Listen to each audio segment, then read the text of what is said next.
Mi último libro, La Revolución Francesa, es un libro que no atañe solo a los franceses, sino a todos los europeos, porque antes de la Revolución Francesa existía lo que se llama el Antiguo Régimen.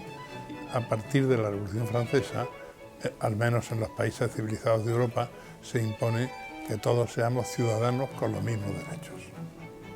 Sobre la Revolución Francesa, no es que haya una leyenda negra, es que se sabe que fue muy sangrienta, por eso uno de sus símbolos más importantes es la guillotina.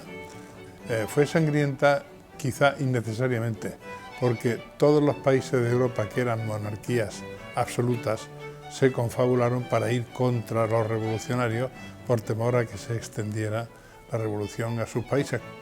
Los demócratas actuales, me refiero a todos los países de Occidente que son democracias, somos hijos de la Revolución Francesa y le debemos absolutamente todo.